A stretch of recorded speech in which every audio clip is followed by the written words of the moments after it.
जरिए भी इस कॉम्बो पैक को मंगवा सकते हैं। एसएमएस करने के लिए टाइप करें DEV स्पेस देकर लिखिए JP और भेज दीजिए। आप ईमेल के जरिए भी ऑर्डर बुक करा सकते हैं। हमारा ईमेल आईडी है devye@gmail.com।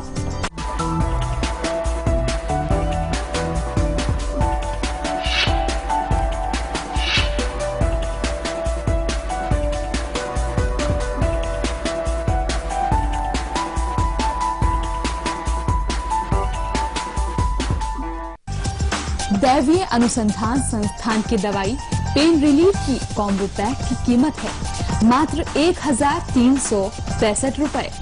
तो आज ही अपने जोड़ों के दर्द की समस्या को आयुर्वेदिक औषधियों द्वारा दूर करने के लिए कॉल करें 011-4890-9048 092-122-768 या आप एसएमएस के जरिए भी इस कॉम्बो पैक को मंगवा सकते हैं।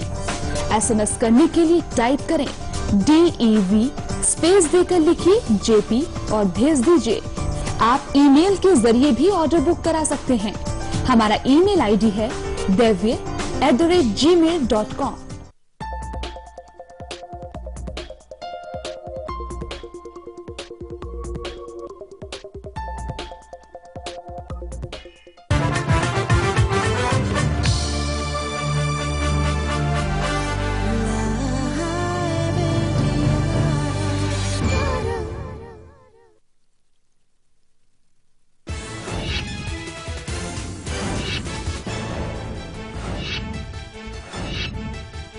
सीबीआई छापे पर केजरीवाल और केंद्र के बीच जंग तेज। केजरीवाल ने गिनाई जब्त फाइलों की लिस्ट। कहा सीएमओ मूवमेंट रजिस्टर और डायरी और लैपटॉप किए गए सीज। आपने लोकसभा में दिया स्थगन प्रस्ताव। केजरीवाल के प्रधान सचिव से आज फिर सीबीआई कर रही है पूछताछ। राजेंद्र कुमार और एंडेवर कंपनी के तार जोड़ने में जुटी सीबीआई। राजेंद्र पर फर्जी कंपनी बनाकर बिना टेंडर के ठेका देने का है आरोप। पीएम के खिलाफ अभद्र भाषा के इस्तेमाल को लेकर निशाने पर केजरीवाल, लेकिन शत्रुघ्न सिन्हा का मिला साथ। इशारों में बोले किसने की अमर्यादित भाषा की राजनीति की शुरुआत। दिल्ली में प्रदूषण पर सुप्रीम कोर्ट का बड़ा फैसला। 2000 सीसी की डीजल गाड़ियों के रजिस्ट्रेशन पर 3 महीने की लगाई पाबंदी। 10 साल पुरानी डीजल गाड़ियों की एंट्री पर भी लगाई रोक।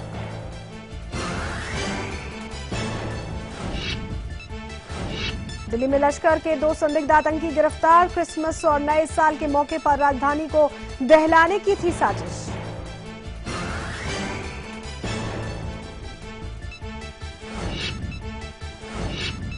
ISIS मुखिया बगदादी का नया फरमान। कहा कमजोर बच्चों को करो खत्म। सीरिया में पहले ही 38 अपाहिज बच्चों की ले चुका है जान।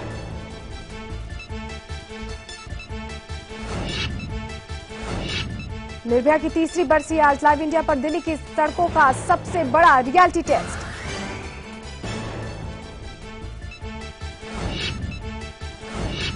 और पहाड़ों पर बर्फबारी से ठिठुरा उत्तर भारत। दिल्ली में आज सीजन का सबसे सर्द दिन। तापमान 5.6 डिग्री किया गया दर्ज।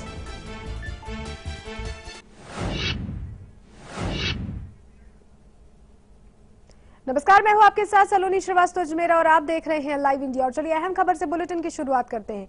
दिल्ली में अगर आप लग्जरी गाड़ी खरीदने का प्लान बना रहे हैं तो फिलहाल रुक जाइए, क्योंकि कोर्ट ने दिल्ली में 31 मार्च 2016 तक 2000 सीसी से ज्यादा की गाड़ियों के रजिस्ट्रेशन पर रोक लगा दी है। इसके बाद अब दिल्ली में अगले 3 महीने तक 2000 सीसी से ज्यादा की गाड़ियां रजिस्टर नहीं होंगी। इसके अलावा अदालत ने ग्रीन सेस को दोगुना कर दिया है। कोर्ट ने ग्रीन सेस को दोगुना किया है। और अब अगर आप कोई लग्जरी गाड़ी खरीदने वाले हैं तो उससे पहले ये जानकारी ले लें कि बढ़ते प्रदूषण के चलते सुप्रीम कोर्ट ने फैसला लिया है। 2000 सीसी से ज्यादा डीजल गाड़ियों पर दिल्ली में रजिस्ट्री पर रोक लगा दी गई है। 31 मार्च 2016 तक लग्जरी गाड़ियों का रजिस्ट्रेशन यहां नहीं किया जाएगा। वहीं 10 साल पुरानी गाड़ियों को भी नहीं आने दिया जाएगा।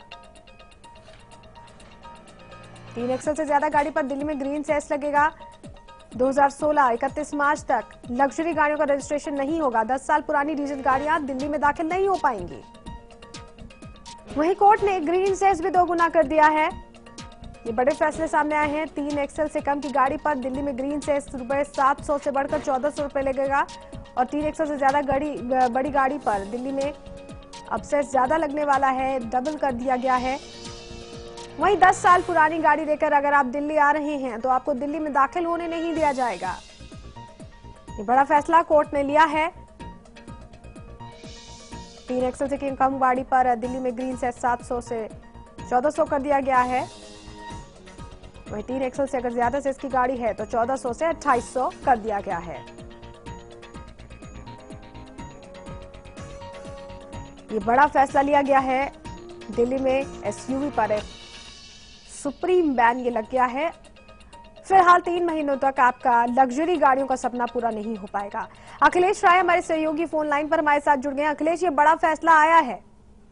बिल्कुल सलोनी, ये बहुत बड़ा फैसला है और कल संकेत कर दिया था सुप्रीम कोर्ट ने कि कुछ इस तरह का फैसला आएगा। समय नहीं था इसलिए कल वो डिक्टेट नहीं कर पाया और आज उसने यही फैसला कमोबेश सुनाया है जो लाइव इंडिया के दर्शकों को कल दिखाया गया, बताया गया था कि 2000 सीसी या उससे अधिक की जो लग्जरी एसयूवी गाड़ियां हैं उनका रजिस्ट्रेशन 31 मार्च तक नहीं होगा। ये आपको बता दें कि ट्रायल बेस पे 3 महीने के लिए ये सारे जो गाइडलाइन जारी की गई वो लागू किया जाएगा। उसके बाद अप्रैल में ये देखा जाएगा, सुप्रीम कोर्ट इस बात को देखेगा कि इससे कितना असर पड़ा, इससे कितना असर पड़ा और पोल्यूशन कितना कम हुआ। उसके बाद अब क्या स्टेप उठाए जाने हैं, क्या इन चीजों से कुछ व्यवहारिक प्रॉब्लम आ रही है, कुछ व्यवहारिक समस्याएं आ रही हैं, तो हो सकता है कि सुप्रीम कोर्ट उसको दूर करे। लेकिन फिलहाल जो आपने बताया है कि ये जो 5-6 पॉइंट सुप्रीम कोर्ट ने आज बताया है होगा कि जो NH1 और NH8 से गाड़ियां नहीं एंट्री करेंगी जिनको कि दिल्ली में नहीं आना है। और दूसरी सबसे बड़ी बात है कि जो ECC चार्ज था, जो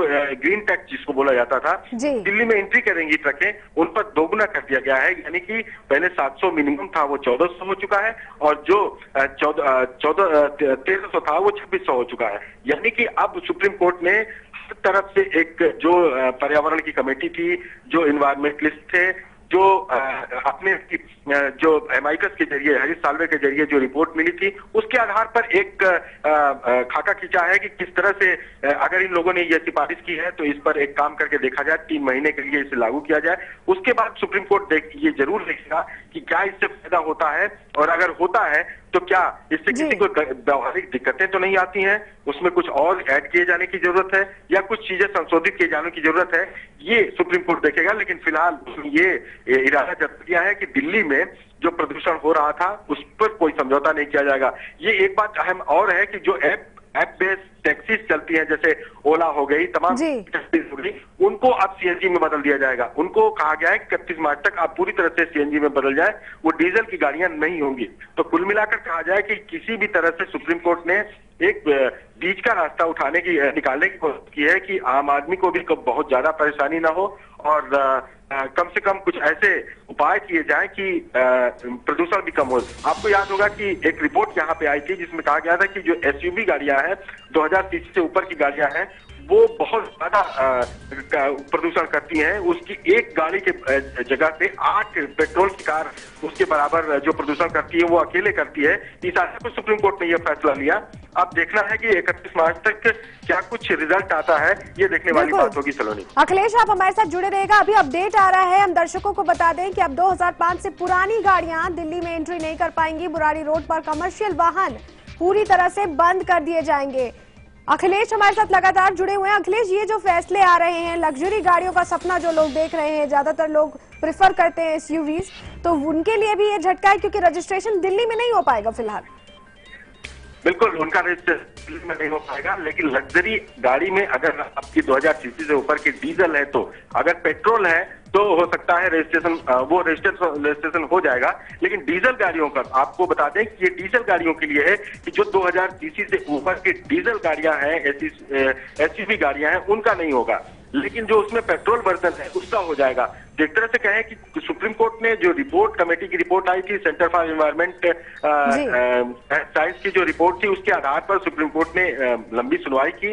कई दिनों से सुनवाई चल रही थी, उसके बाद कल संकेत दिया था और आज ये फैसला दिया। और आपको बता दें 2000 जो मैटर है कि जो गाड़ियां नहीं एंट्री होंगी, क्योंकि 1 अप्रैल से यूरो 4 पूरे भारत में लागू हो रहा है और सुप्रीम कोर्ट की यही कोशिश है कि यूरो 4 किसी भी तरह से सख्ती से लागू करा प्रदूषण की मात्रा बहुत कम है। इसलिए कोर्ट ने कल सुनवाई के दौरान कहा था कि यूरो 4 तब तक नहीं सफल हो सकता जब तक कि उसके रिगार्डिंग पेट्रोल न दिया जाए। जो पेट्रोल की मानक क्षमता है यूरो 4 के लिए वो पूरे देश में अवेलेबल नहीं है। इसलिए उसने सरकार से कहा है कि इसके लिए काम किया जाए और जो यूरो 4 मानक का पेट्रोल है उसे हर जगह उपलब्ध कराया जाए, हर पेट्रोल पंप पर उपलब्ध कराया जाए, जिससे कि सिर्फ एनसीआर में ही नहीं पूरे देश में जो मानक लागू होगा 1 अप्रैल से उस पर वो इफेक्टिव हो सके। यानी कि यूरो 4 के लिए जो गाड़ियां मार्केट में आएंगी उनको यूरो 4 लेवल का जो पेट्रोल है वो मिले, तब प्रदूषण कम होगा। कोर्ट ने जरूर कहा था कि ये मिलावट जो बहुत बड़ी समस्या है, चाहे पेट्रोल कितना भी अच्छा हो, अगर मार्केट में आकर मिलावट हो जाता है तो प्रदूषण का एक बहुत बड़ा कारण है और इसको भी रोक जाने की जरूरत है। ये ऑब्जर्वेशन में कल कहा था।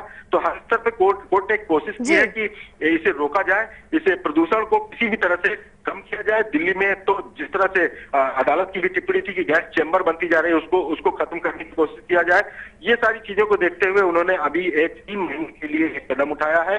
इस 3 महीने के एक्शन के बाद, इस 3 महीने के रिजल्ट पे ये डिपेंड करेगा कि कोर्ट आगे फिर क्या स्टेप उठाने हैं कोर्ट को और क्या और अभी कदम उठाए जाने बाकी है। क्योंकि इस 3 महीनों में फिर से आंकड़े इकट्ठे किए जाएंगे। 3 महीनों में फिर से ये जो परेशानियां हैं वो अदालत के सामने आएंगी, सब इकट्ठे किए जाएंगे। उसके बाद अदालत इस बात को देखेगी, सुनेगी कि आखिर ये जो कदम था कितना कारगर था, कितना और उठाया जाना जरूरी है सलोनी। उसके बाद ही कोर्ट फिर आगे देखना होगा कि 3 महीने बाद क्या अदर पास करती है। बिल्कुल, ये देखने वाली बात हो कि फिलहाल 3 महीने का ये ट्रायल है। थोड़ी मुश्किल लोगों को जरूर आ सकती है, लेकिन उस पर गौर भी फरमाया जाएगा, ये भरोसा भी दिया है कोर्ट ने और 3 महीने के लिए ये पाबंदियां फिलहाल लागू हो गई हैं। बहुत शुक्रिया अखिलेश जुड़ने के लिए और जानकारियां साझा करने के लिए। और यहाँ वक्त हो चला एक छोटा सा ब्रेक लेने का। जल्द लौटते हैं, बने रहिए लाइव इंडिया के साथ।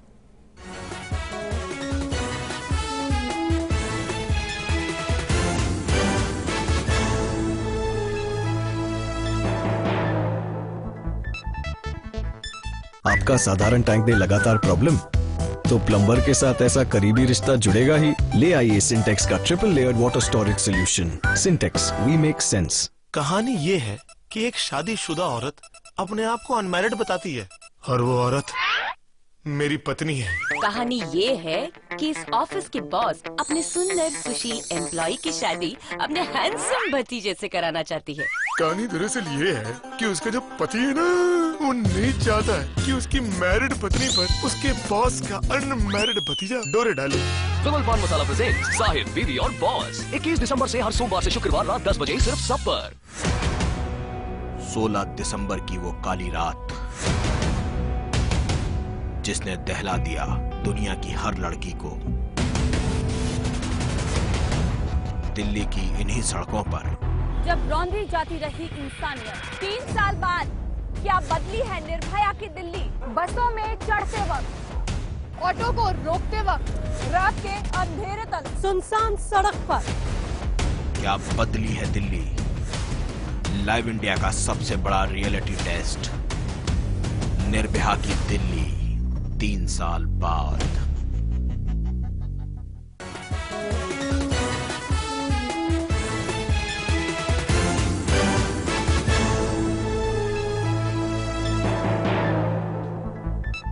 ब्रेक के बाद आपका स्वागत है और चलिए आगे बढ़ते हैं। दिल्ली की बात करते हैं, जहां के मुख्यमंत्री अरविंद केजरीवाल के प्रिंसिपल सेक्रेटरी राजेंद्र कुमार एक बार फिर पूछताछ के लिए सीबीआई हेडक्वार्टर पहुंच गए हैं।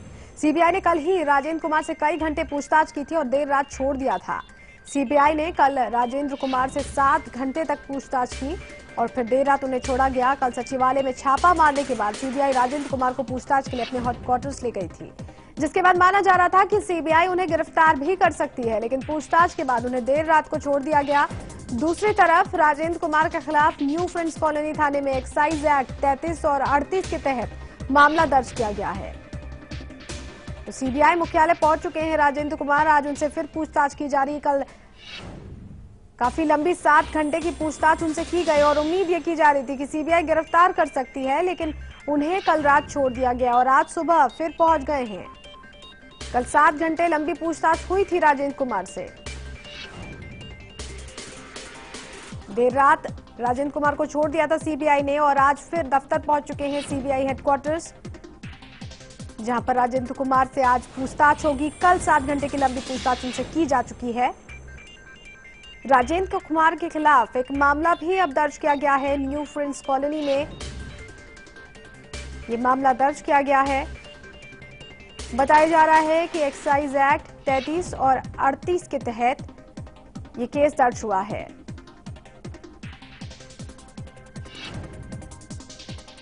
ये मामला दर्ज किया गया है राजेंद्र कुमार के खिलाफ न्यू फ्रेंड्स कॉलोनी में। तो अब तक क्या क्या जब्त हो चुका है ये आपको बता दें हम। डाटा एंट्री ऑपरेटर की नियुक्ति फाइल जब्त हुई है, फाइल नंबर F1/2008। ठेके पर कर्मचारियों की नियुक्ति की फाइल भी जब्त की जा चुकी है। 2008 की ये फाइलें हैं। F1 श्रृंखला की डायरी जब्त की गई है 2015 की। ये डायरी है, लाल रंग का रजिस्टर है जो कि जब्त किया गया है।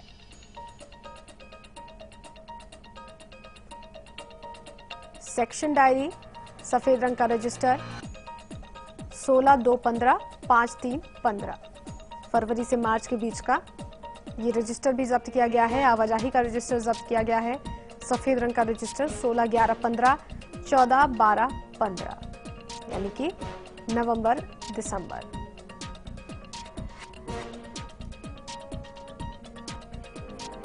ये चीजें जब्त की गई हैं। ऑपरेटर्स की नियुक्ति की फाइल भी जब्त कर ली गई है। डाटा एंट्री की फाइल ये 2008 की फाइल है। श्रृंखला F1 ठेके पर कर्मचारियों की नियुक्ति की फाइल भी जब्त की गई है। पूछताछ कल काफी लंबी 7 घंटे तक चली, जिसके बाद आज उन्हें बुलाया गया। माना यह जा रहा था कि कल ही गिरफ्तार किया जा सकता है, लेकिन गिरफ्तारी नहीं की गई। उन्हें छोड़ दिया गया देर रात को और आज फिर पहुंच चुके हैं राजेंद्र कुमार सीबीआई हेडक्वार्टर्स, जहां उनसे पूछताछ होगी और जानकारियां सीबीआई जुटाएगी। वित्त मंत्री अरुण जेटली पर अरविंद केजरीवाल ने ट्वीट कर हमला बोला है। क्या कुछ उन्होंने ट्वीट में कहा है हम आपको बताते हैं ग्राफिक्स के जरिए। डीडीसीए की जांच से जेटली क्यों घबरा गए हैं? डीडीसीए घोटाले में उनका क्या रोल है? ये प्रश्न खड़े किए हैं अरविंद केजरीवाल ने अपने ट्वीट में।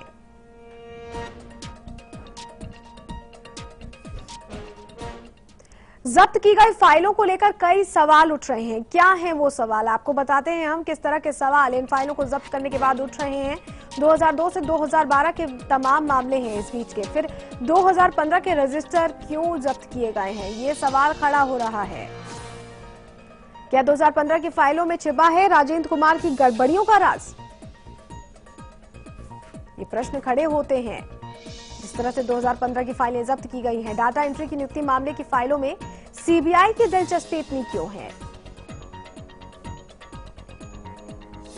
साल 2015 की सेक्शन डायरी में क्या ढूंढना चाहती है सीबीआई राजेंद्र कुमार के खिलाफ? ठेके पर नियुक्त कर्मचारियों की फाइलों में क्या राजेंद्र कुमार का काला चिट्ठा छुपा हुआ है?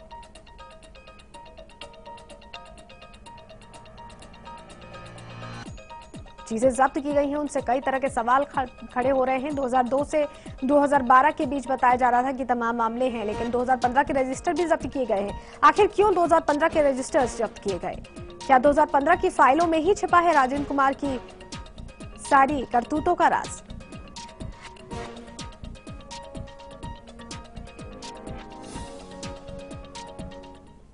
वहीं इस पर केंद्रीय संसदीय कार्य मंत्री वेंकैया नायडू और मल्लिकार्जुन खड़गे क्या कुछ कह रहे हैं, आपको सुनवाते हैं। This raid has not taken place in Chief Minister's personal office, and it is about an officer who is facing inquiry. The public prosecutor was pressurized, called, threatened, and he has written to the government saying that he wants to withdraw from the case. All this shows there is something serious happening. Let the inquiry be over. Why they are worried? Kejriwal के पास अगर उसकी पूरी file है तो naturally वो लोगों को बता दे उसमें क्या है, और जेटली जी भी उसके बारे में अपना स्पष्टता दे दे। भ्रष्टाचार के खिलाफ जंग छेड़ने वाले दिल्ली के सीएम अरविंद केजरीवाल क्या अपने प्रिंसिपल सेक्रेटरी राजेंद्र कुमार को बचा रहे हैं? दुनिया भर में भ्रष्टाचार के मामलों पर नजर रखने वाली एजेंसी ट्रांसपेरेंसी इंटरनेशनल ने 6 महीने पहले ही सीएम अरविंद केजरीवाल को राजेंद्र कुमार को लेकर एक चिट्ठी भेजी थी। दिल्ली स्थित ट्रांसपेरेंसी इंटरनेशनल ने अरविंद केजरीवाल को जानकारी दी थी कि इनके प्रिंसिपल सेक्रेटरी राजेंद्र कुमार के खिलाफ भ्रष्टाचार के गंभीर आरोप हैं और उनके खिलाफ उचित कार्रवाई की जानी चाहिए। लेकिन इस शिकायत को केजरीवाल ने ठंडे बस्ते में डाल दिया और उस लेटर का कोई जवाब नहीं दिया गया। ट्रांसपेरेंसी इंटरनेशनल दिल्ली के डायरेक्टर आशुतोष मिश्रा के मुताबिक उनके पास राजेंद्र कुमार के खिलाफ सबूत से लेकर एक विसल ब्लोअर मई के दूसरे हफ्ते में भी आया था और उनकी शिकायत और दस्तावेजों की गंभीरता को देखते हुए उन्होंने 27 मई 2015 को अरविंद केजरीवाल को पत्र लिखा था और इस पत्र में उनके प्रमुख सचिव के खिलाफ सारा ब्यौरा दिया गया था। लेकिन अरविंद केजरीवाल ने ट्रांसपेरेंसी इंटरनेशनल इंडिया के शिकायत पत्र पर कोई कार्रवाई न करने के बजाय प्रमुख सचिव राजेंद्र कुमार को और ताकतवर बना दिया। तो ऐसे में सवाल खड़े होते हैं, क्या केजरीवाल झूठ बोल रहे हैं? क्योंकि ट्रांसपेरेंसी इंटरनेशनल उन्हें पहले ही आगाह कर दिया था कि उनके प्रधान सचिव के खिलाफ इस तरह के मामले चल रहे हैं, जिसके बाद इस पत्र की अनदेखी की गई, इसे ठंडे बस्ते में डाल दिया गया, इसकी ओर कोई ध्यान नहीं दिया गया। जिस तरह से केजरीवाल दावा करते हैं कि अगर मुझे शिकायत मिलती तो मैं जांच करता, ये शिकायत ट्रांसपेरेंसी इंटरनेशनल इंडिया ने पहले ही की थी। 6 महीने पहले राजेंद्र कुमार की काली करतूतों का पूरा चिट्ठा लिखकर एक पत्र भेजा था, जिसको केजरीवाल ने नजरअंदाज किया और इसे ठंडे बस्ते में डाल दिया और अब ये मामला सामने आया, परते दर परते खुल रही हैं। ऐसे में क्या केजरीवाल अब तक झूठ बोल रहे थे?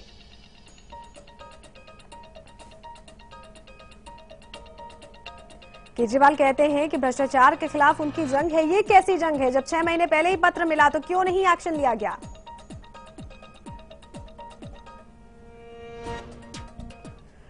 और आप विधायक और इसके अलावा सतीश उपाध्याय का इस पर क्या कुछ कहना है, ये भी आपको सुनवाते हैं। जिस चीज के लिए आप कह रहे हैं कि आप इस चीज को इन्वेस्टिगेट करने गए थे, वो एंडेवर सिस्टम्स नाम की कंपनी के बारे में है। कृपया करके आप बताएं, पूरे देश को बताएं कि चीफ मिनिस्टर के कार्यालय में आपको एंडेवर सिस्टम की कौन सी फाइल मिली या उससे संबंधित कौन सी फाइल मिली। इसका मतलब एंडेवर सिस्टम का वहां पे कुछ नहीं था। आप 14 जगह रेड मारने के बाद भी आपके पास कोई ऐसा इंक्रिमिनेटिंग डॉक्यूमेंट नहीं मिला कि आप राजेंद्र कुमार को कम से कम गिरफ्तारी कर लें। और आखिरी में आप 14 बोतल वाइन की निकाल के कह रहे हैं कि साहब हमने एक नई एफआईआर दर्ज कर ली कि उनके घर में 14 बोतलें थी। आप मजाक कर रहे हैं क्या? देश की सीबीआई, जिसको आप एफबीआई से कंपेयर करते हैं, वो अधिकारियों के घरों में शराब की बोतलें ढूंढेगी? केजरीवाल साहब भ्रष्टाचार के खिलाफ ही लड़ाई लड़ रहे हैं ना, या भ्रष्टाचार के समर्थन में लड़ाई कर रहे हैं? जिस तरह की भाषा, एक कोई झुंझलाहट में अगर कोई जिस तरह का रिएक्शन करता है, वो रिएक्शन उन्होंने इस तरह से किए हैं।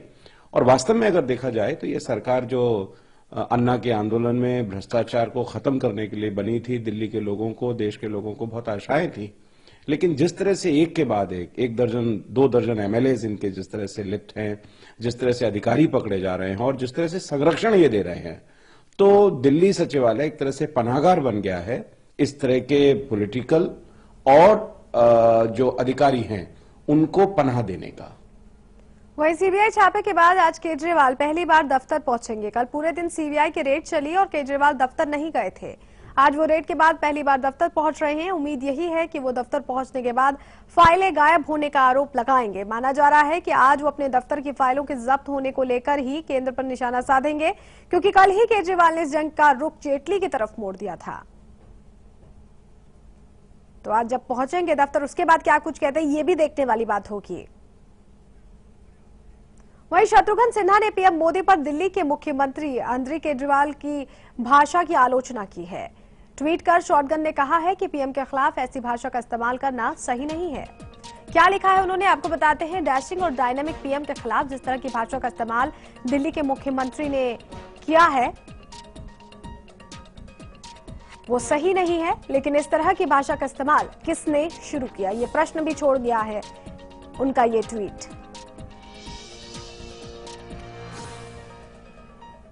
और यहां रुक रहे एक छोटे से ब्रेक के लिए, जल्द लौटते हैं। बने रहिए लाइव इंडिया के साथ।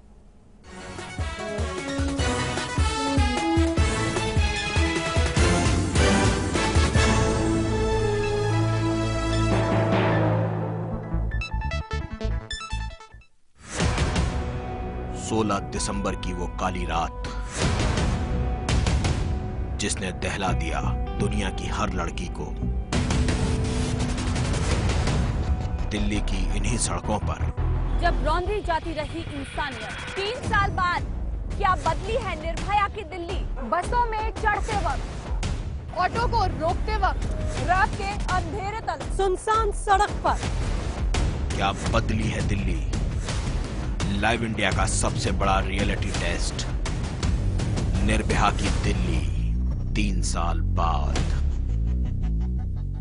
धर्म के नाम पर किसी के भी दिमाग में ये खुराफात घर तोड़ रहा है।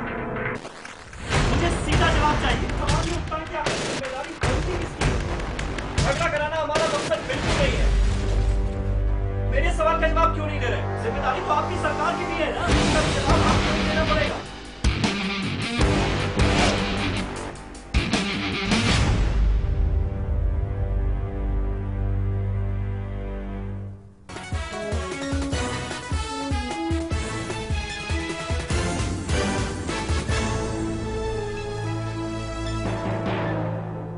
ब्रेक के बाद आपका स्वागत है। उस बीच बड़ी खबर आ रही है, अरुणाचल प्रदेश विधानसभा को लेकर संसद में संग्राम छिड़ा हुआ है। अरुणाचल प्रदेश को लेकर संसद में घमासान हुआ है, हंगामा हुआ है। संसद में बताया जा रहा है कि अरुणाचल प्रदेश की विधानसभा को सील किया गया है, जिसको लेकर जमकर हंगामा हुआ है संसद में। कांग्रेस ने संसद भवन परिसर में धरना दिया है, विरोध दर्ज कराया है। धरना देकर विरोध दर्ज कराया है। विधानसभा में अविश्वास प्रस्ताव की उम्मीद की जा सकती है, क्योंकि जिस तरह से विरोध हो रहा है वो यही इशारा कर रहे हैं। अरुणाचल प्रदेश को लेकर जमकर हंगामा हुआ संसद में। विधानसभा को सील किया गया है अरुणाचल प्रदेश की, जिसको लेकर हंगामा हुआ है। ये हंगामा अरुणाचल प्रदेश को लेकर हुआ है। अरुणाचल प्रदेश की विधानसभा सील की गई है, जिसका मुद्दा जोर शोर से उठाया गया और जमकर हंगामा हुआ। विकास चंद्रा हमारे सहयोगी फोन लाइन पर हमारे साथ जुड़ गए हैं ताजा हाल बताने के लिए। विकास, बताया जा रहा है जमकर हंगामा हुआ है, क्या कुछ जानकारी आपको मिल पा रही है? देखिए, कल भी इस मुद्दे पर हंगामा हुआ था। जब ये मामला उठा था तो उस वक्त गुलाम नबी आजाद ने इस पूरे मामले को उठाया था। तब जो राज्यसभा में सदन के नेता हैं अरुण जेटली, उन्होंने कहा था कि राज्यों की विधानसभा के मुद्दे संसद के अंदर नहीं उठाए जाने चाहिए। उस बात को लेकर के भी हंगामा हुआ था, क्योंकि बीच में मायावती ने भी हस्तक्षेप किया था। लेकिन जिस तरीके से वहां के विधायकों के डिस्क्वालिफिकेशन का मामला सामने आया है और जो गवर्नर के ऊपर उनके क्षेत्राधिकार के उल्लंघन का आरोप जो विपक्ष लगा रहा है, उसी को लेकर के फिर से हंगामा हुआ है। और जिस तरीके से विपक्ष का तेवर देखने को मिल रहा है, उससे इस बात की उम्मीद बहुत कम है कि अब आग की शांति हो पाएगा, क्योंकि अरुणाचल प्रदेश के मुद्दे पर विपक्ष सरकार को घेरने की पूरी तैयारी कर चुका है। क्योंकि सरकार पे बार बार आरोप लगाया जा रहा है कि वो संघीय ढांचे के खिलाफ जो है सरकार काम कर रही है, खासतौर पर मोदी सरकार काम कर रही है और जो गवर्नर है वो काम कर रहे हैं। तो इसमें क्या कुछ हल निकल पाएगा, ये सरकार के ऊपर ही निर्भर करता है, क्योंकि सरकार विपक्ष को क्या आश्वासन देती है। अगर सरकार कोई ठोस आश्वासन देती है तभी जाकर के सदन में शांति हो पाएगी और कोई कामकाज हो पाएगा। लेकिन विकास, देखा गया है कि विपक्ष सिर्फ मुद्दे खोज रहा है, कोई मुद्दा हाथ लगता है और जमकर हंगामा हो जाता है, कार्रवाई बाधित हो जाती है।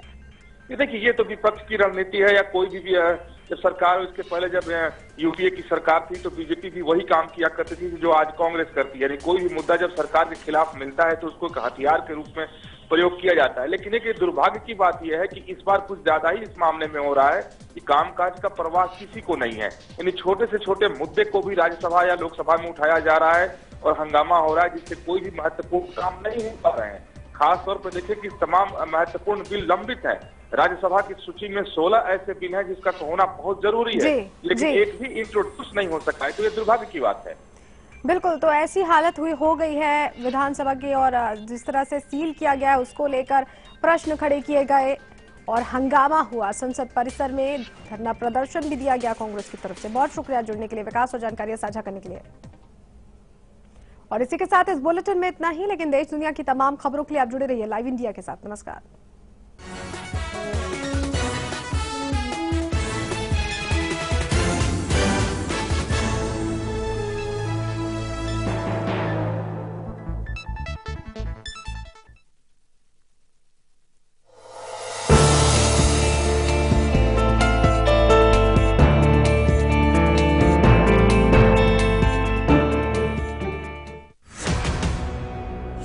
दिसंबर की वो काली रात